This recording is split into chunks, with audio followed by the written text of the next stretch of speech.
What's up, everybody? Philip Bridges here. And if you're new to being a homeowner, or if you just want to start doing some woodworking or DIY stuff around the house, I'm going to tell you 5 tools that are pretty much a must-have to have around the house or for your woodworking shop to start up with. Number 1 is going to be a drill. Now, this doesn't have to be a cordless drill. None of this stuff has to be cordless. You can have cords or whatnot. But now, if you do cordless and you're not sure on which company to buy for, or you don't have to have a Milwaukee, you don't have to go Milwaukee. Ryobi is a great company too for your weekend warriors or anything like that. Makita is really good too. You can go for DeWalt. I won't shun you for that or shame you. That's okay, that's your choice. If you're going cordless, you really want to decide what company you're going to go with, because you don't want to get like I said, a Milwaukee cordless drill and then get later on get something that's DeWalt and then get something Makita. You're going to have so many different batteries. You kind of want to stay with one company. Some people may argue with that, saying it doesn't matter, but I like to try to stick to one company.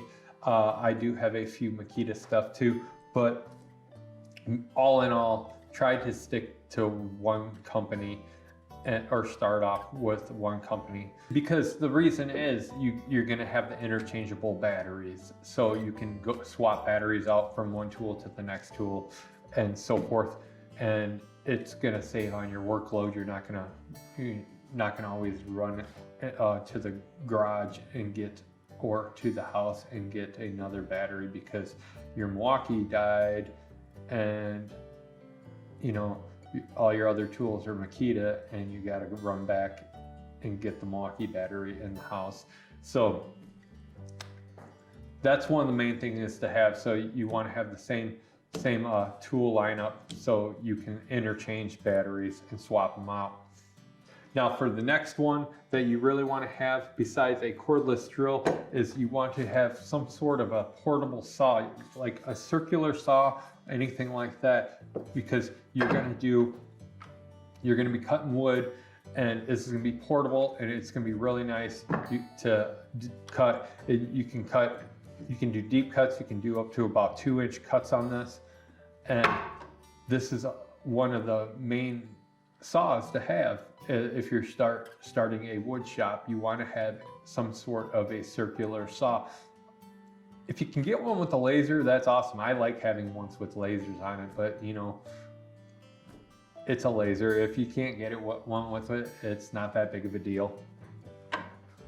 But a circular saw, highly recommend getting for beginning use of a woodworking shop. Like I said, they don't have to be cordless. They can be corded. You don't even have to buy new. Everybody now these days thinks that they have to buy everything new, especially like when you're starting out a woodworking shop. It can get expensive.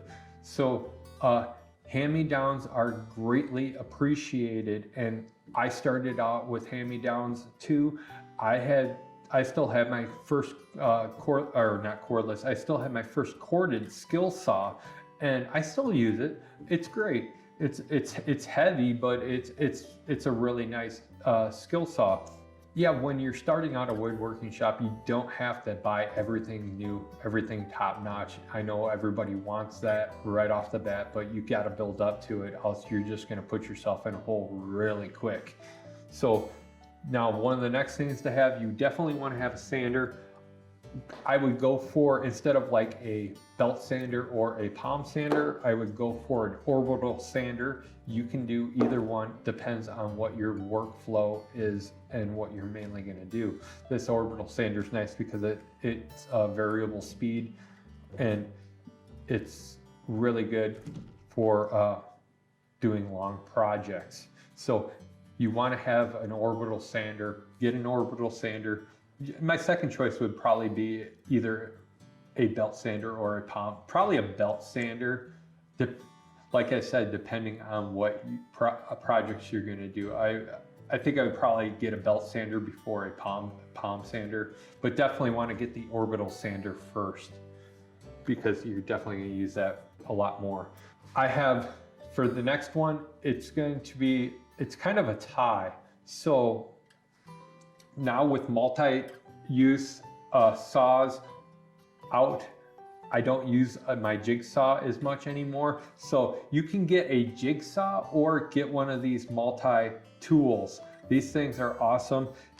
If you're doing really precision circular stuff, you know, you got to cut out a circle or something like that, go for the jigsaw. But this multi-tool, you can pick one of these up, a corded one, you can pick one of these up for like 30 bucks. So I would say it's a tie between one of these multi-use tools and a jigsaw, but you can use a jigsaw for anything else too. So probably I would say more than this, a jigsaw. So number 5 that I would have is a miter saw. I keep saying this over and over, it doesn't have to be cordless or anything like that, but if you're gonna start out, you might as well, if you're gonna start out fresh, why not cordless? Because then you don't have to deal with the cords.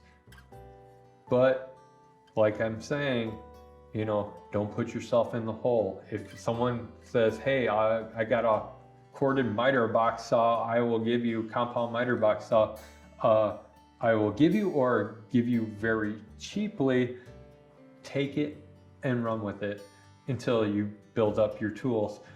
But a miter box saw, compound miter box saw is something that you want to have. Piece of dust. Especially when you are doing woodworking in your shop, you can get great angles, you can get beveled angles, and you can rip wider boards really quick, cut 2x4s really fast, and this will greatly increase your work, and you'll have a lot more downtime later on in the future.